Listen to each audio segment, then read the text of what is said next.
Adentrándome hace un tiempo en la investigación de la música en la antigüedad, una de las cosas que más me vino a sorprender fue descubrir que los más grandes filósofos de la época y en general de la historia del pensamiento occidental, como Pitágoras, Sócrates, Platón y Aristóteles, por mencionar quizás a los más reconocidos y afamados, tenían, todos ellos, a la música contemplada en sus más profundas meditaciones.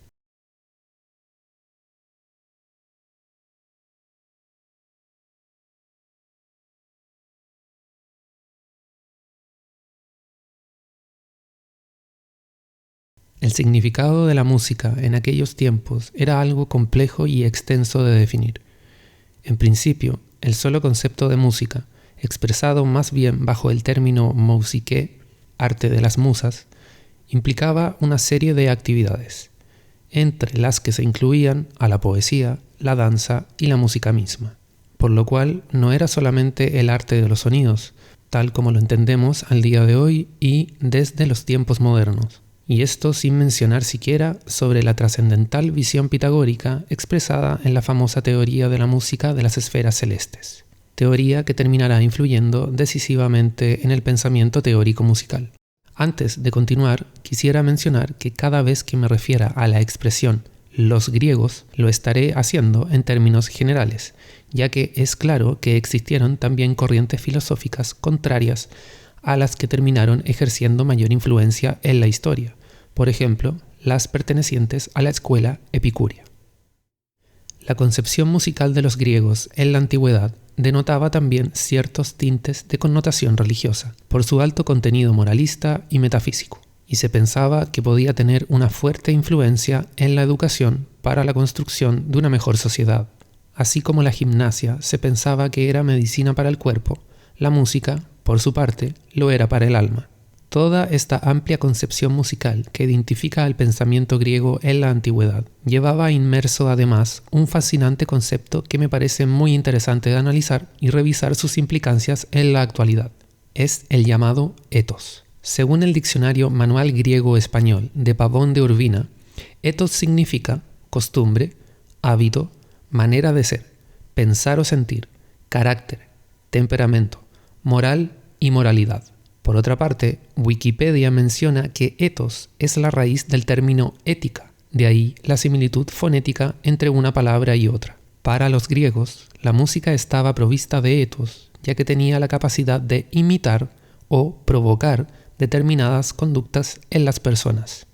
Para clarificar cómo es que los sonidos pueden imitar hábitos, Aristóteles dice: en las melodías hay una posibilidad natural de imitación de las costumbres, debido al hecho evidente de que la naturaleza de las armonías es variada, de manera que, al escucharlas en su diversidad, adoptamos una disposición diferente frente a cada una de ellas. Y, por supuesto, que también, sin palabras, tiene ethos una melodía, pero de ethos no se puede hablar en relación con los colores, los olores y los sabores. ¿Por qué los ritmos y las melodías, que no son otra cosa que sonido, guardan relación de semejanza con las cualidades morales, mientras que los sabores no, ni los colores, ni los olores? ¿No será porque son movimientos como lo son también las acciones? La actividad tiene ya, por sí misma, carácter ético y produce ethos, mientras que los sabores y los colores no. La reflexión de Aristóteles estableciendo las similitudes entre el impacto psicológico que produce el sonido en nosotros y la influencia a partir de este en las acciones que llevaremos a cabo es, a mi modo de ver, de una genialidad asombrosa y nos abre la mente para también reflexionar sobre la vinculación que existe entre sonido y conducta. Se pensaba entonces, en la antigüedad, que las escalas, llamadas modos en aquella época, utilizadas para crear distintos tipos de melodías, tenían un impacto directo en la conducta de las personas.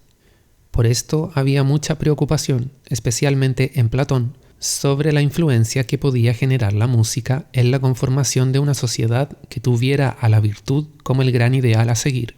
A tal punto estaba preocupado Platón que terminará condenando el modo lidio por considerar que éste podía provocar conductas inapropiadas para su modelo de sociedad basado en la belleza y la virtud.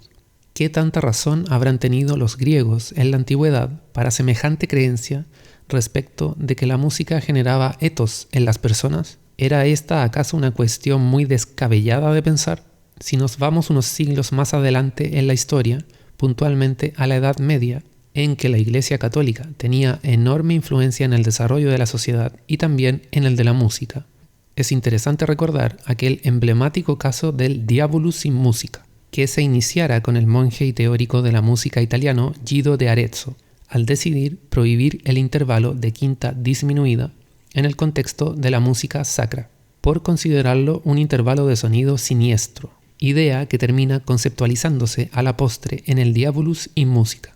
Este intervalo, que también puede ser llamado cuarta aumentada o simplemente tritono, es decir, 3 tonos de distancia entre una nota y otra, efectivamente, además de generar tensión auditiva, produce una cierta sensación de oscuridad. Todas estas razones, quizás, fueron las que llevaron a la afamada banda thrash metal Slayer a titular uno de sus discos con este nombre.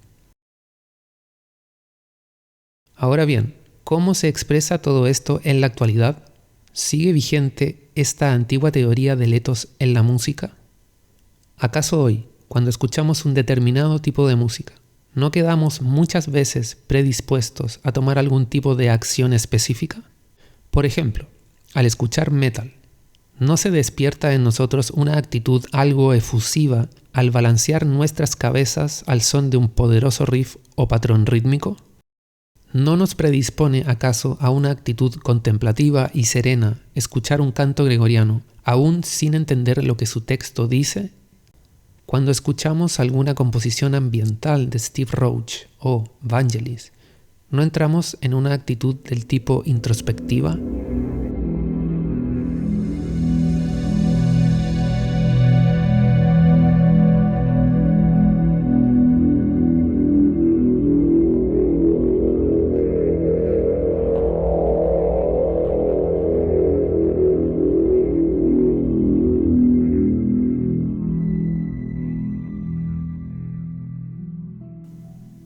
Por otra parte, al escuchar un reggaetón, ¿no se despiertan acaso los más bajos instintos en las personas cuando al bailarlo se adoptan poses animalescas que denigran al ser humano? ¿No incentiva acaso este estilo a actuar lujuriosamente? Curioso es, además, que el ethos producido en la música pueda ser asimilado colectivamente de igual forma por las personas, sin importar algún tipo de clasificación sociocultural, como confirmando eso de que la música es un lenguaje universal, que no requiere de explicaciones, ni conocimientos técnicos, ni argumentaciones filosóficas para ser asimilado. Todo hace pensar que los griegos estaban en lo correcto. La música contiene ethos y lo genera en las personas. Un poder que, así como puede ser beneficioso, puede también convertirse en todo lo contrario.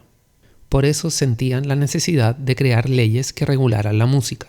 Una situación obviamente compleja de llevar a cabo desde el punto de vista político y social, considerando la diversidad de pensamientos que confluyen en las estructuras sociales.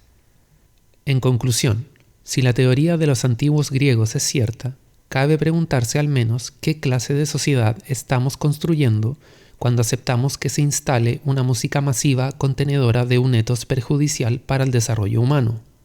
¿En qué clase de sociedad se podría convertir una que reconociera abiertamente el ethos existente en la música y su influencia en las acciones de las personas? ¿Es bueno o malo para el hombre, su alma y espíritu, adoptar una actitud serena frente a las dificultades de la vida? ¿Es bueno o malo para el hombre un mecanismo que lo impulse a la lascivia y pretenda someterlo a un estado animalesco sostenido en pro de un satisfactorio divertimiento? Las respuestas parecen ser obvias, al menos si éstas emanan desde lo más profundo de nosotros mismos.